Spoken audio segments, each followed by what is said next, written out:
Welcome back to Animal Crossing New Horizons. I'm dear darling, and shall we see what's going on our lovely island of Fawnhallow today in another late night-ish episode, mainly because I only just got back recently.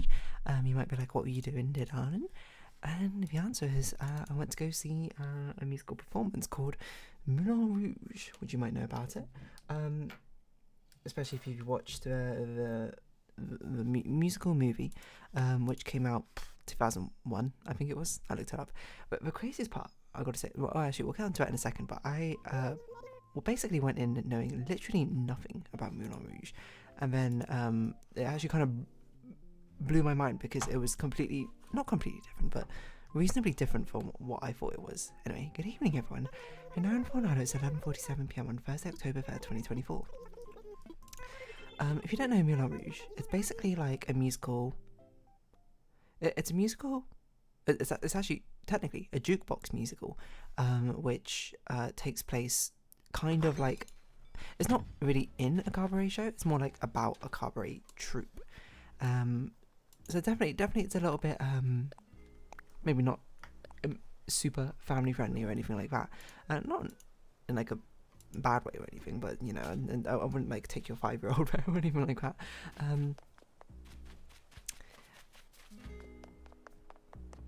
But yeah, it's essentially like a sort of like love story between a man and woman. Like a woman's like a cabaret show worker, and the guy is just like some random songwriter, and then and the sort of like drama that unfolds from their ensuing forbidden kind of love. On the whole, I thought it was pretty good, to be honest. I had a great time watching it. But the thing which sort of blew my mind the most is I straight up did not know that it was a jukebox musical. A jukebox musical, I don't know the technical definition of a jukebox musical, but I know it as basically it's a musical which doesn't have necessarily original songs for, like songs created specifically for the musical. It will take like popular songs and sort of like remix them to fit the context of whatever might be going on. So like the jukebox musical I know of is the one which is advertised really recently, which is like a Romeo and Juliet, which uses like Britney songs throughout most of it, I think. Don't quote me on that, by the way. Yeah, so that's what I know as a jukebox musical. Stage musical film which majority of songs are well known or pre-existing. Oh, actually, Mamma Mia is a fantastic representation of a jukebox musical. But I straight up did not know Moulin Rouge was a jukebox musical. For some reason, I thought it was like whatever the opposite of a jukebox musical is. Which you might be like, that's absolutely crazy. How could you not know that? I told you, I knew literally nothing about Moulin Rouge except for it was like a cabaret sort of theming. What I knew basically about Moulin Rouge extended essentially to my vague sort of knowledge where I hear things about it, and you know, on reflection, I think I actually got a lot of Moulin Rouge confused in my head with Chicago, which is also kind of takes place about like a cabaret show, but it's a lot darker, and it takes place mostly in a prison, I think. But it has like a cabaret aesthetic as well. So like in my mind, like subconsciously, I was like, oh, Chicago is like dark cabaret, and then Moulin Rouge is like happy cabaret or something like that. And I mean, spoilers, Moulin Rouge is not a particularly happy story in the end. It's quite tragic, if anything. But like here I was like sitting like expecting like songs, you know, specifically made for a musical. I remember I was even talking to people about it, being like, oh, I don't know like any of the songs, and you know, they were just like, oh, you know, blah blah blah blah blah blah. And all this time I thought it would be like new songs I've never heard of before. And then the first one came on, which is Lady Marmalade, and I was like, oh yeah, I forgot this is a Moulin Rouge song. And I was like, oh, I actually do know this one. Da da da da marmalade. I can't remember what the next song was on the list, but I was just like, huh.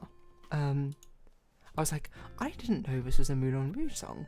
Like, I thought this was a relatively modern song, whatever it was. And my brain was sort of just like, because it was primed to be like, oh, I'm expecting like these are all original songs written for a musical. And I was just like, I didn't know this originated from this musical. That's crazy. Hold on, let me see if I can find it. Moulin Rouge musical song list. All the pop songs in Moulin Rouge musical. So Fresh, So Clean, Outcast. Oh no, Rhythm of the Night is the one that I recognise. So clean, so fresh, so clean. I thought it was just like I didn't recognise it, so I didn't know. But Rhythm of the Night, I was like, huh.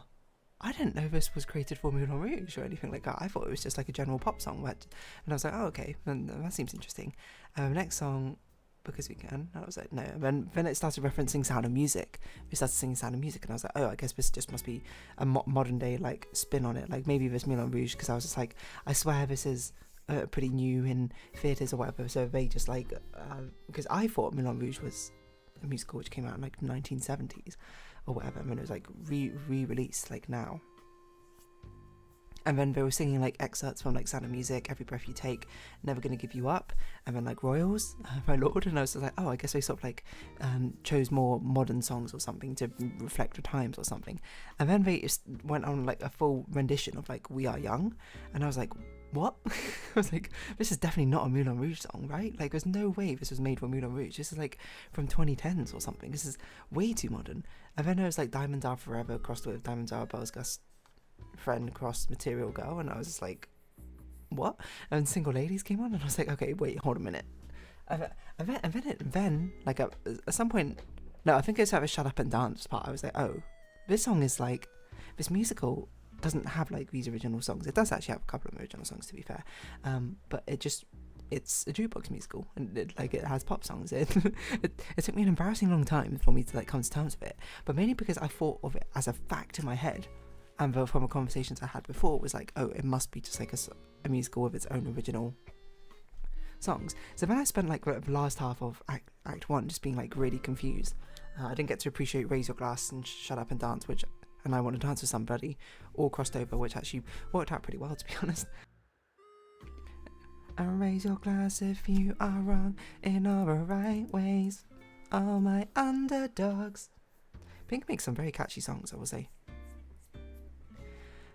Yeah, so when I ended up like being really confused about it, because I was like, Katy Perry's Firework is here as a sort of like emotional ballad song, and I was like, whoa. Like I went in being like, I can't wait to like listen to all these like new unique songs, figure out which one I like best. It's always going to be the ballad.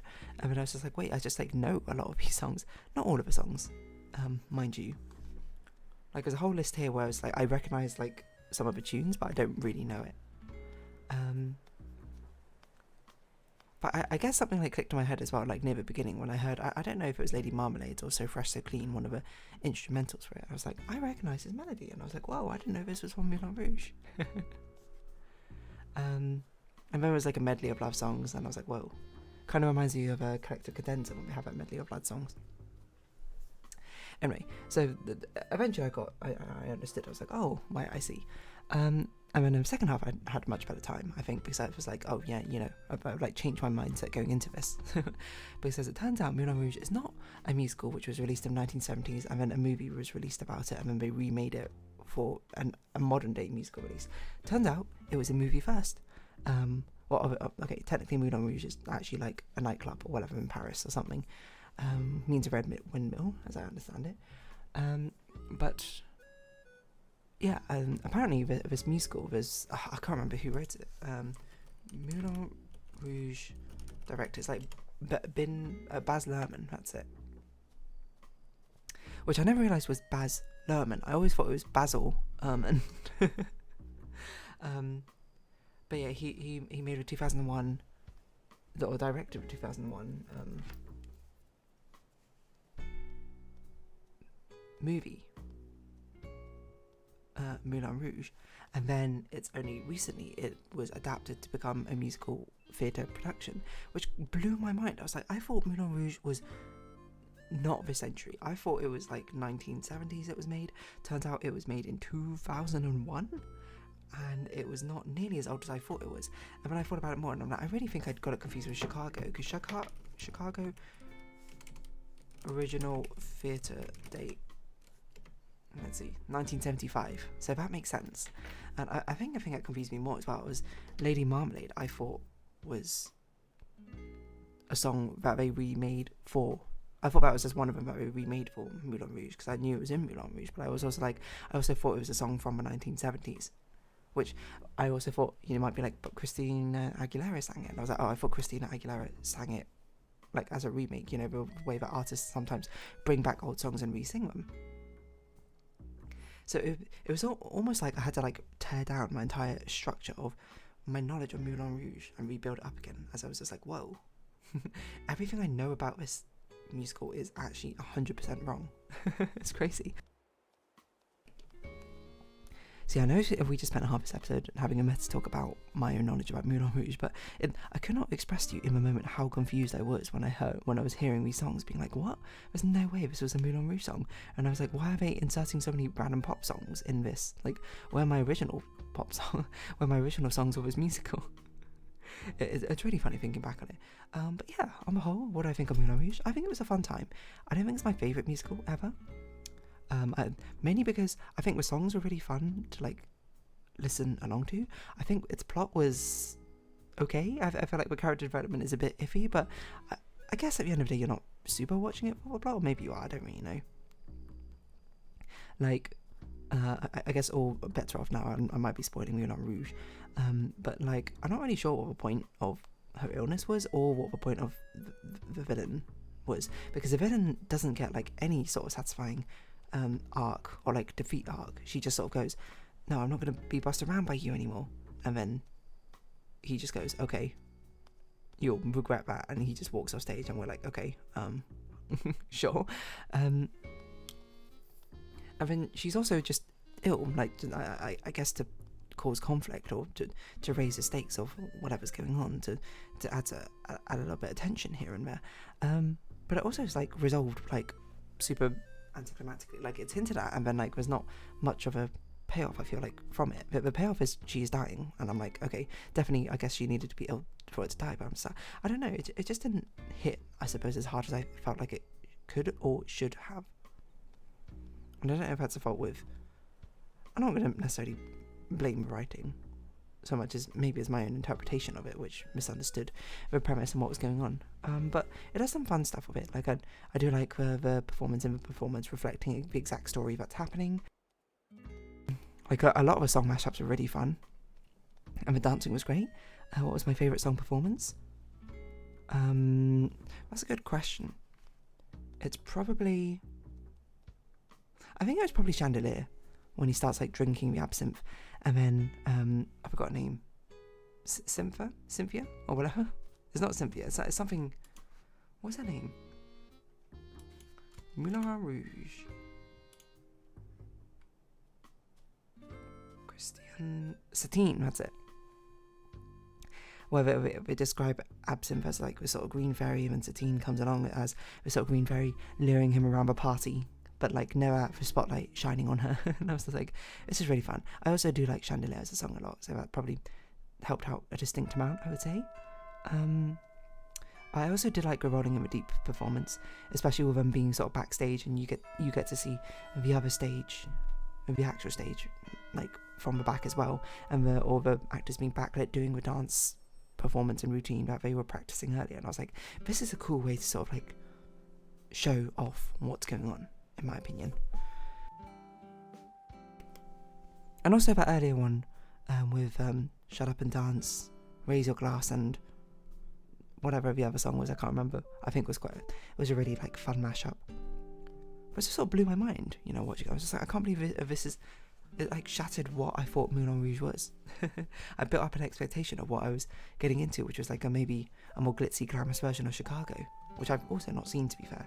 And then I got like a pop bash with a just absolutely heart-wrenching story at the end.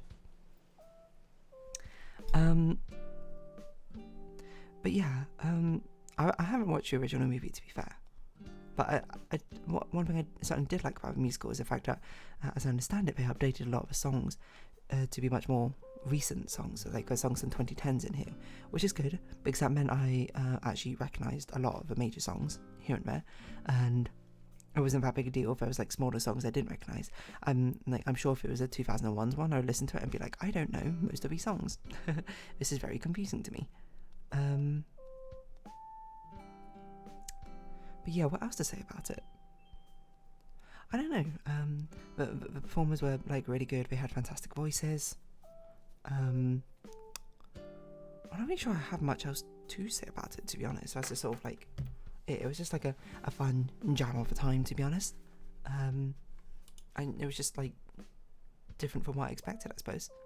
I'm trying to look at the songs to see if there's like another song I really, really liked the performance of. Toxic was a good one, actually. Come What May, of course, is a very sort of powerful one. I think that is like technically one of the only original songs for Moulin Rouge, which is a really good. Honestly, it was a very good one.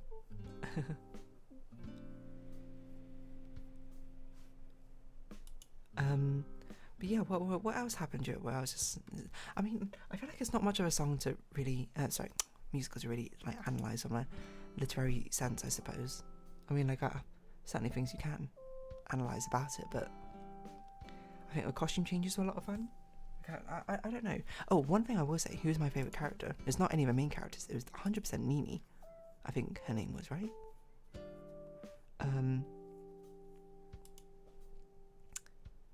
Because I thought she was a very interesting, well, unutilized perhaps, but I thought she would have been a very interesting sort of antagonistic kind of force, because it very much seemed like she and I'm trying to think what to say. I respected her for the fact that she was like, oh, I'm super envious of you from the beginning, but we're family, so I'm not going to hold that against you. And she still went out of her way to warn Satine and be like, be careful of this guy. You know, he's not dumb, and you're flying way too close to the sun for what could be happening. You know, he probably already knows exactly what's going on, so just, you know, be a little bit careful about this. And I really respected her, as I was like, she could so easily just been like a character trying to contribute to Satine's downfall by like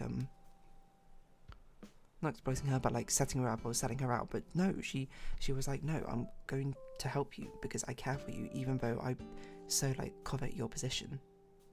And I was like, that's awesome. We love that. We love that as a interesting character.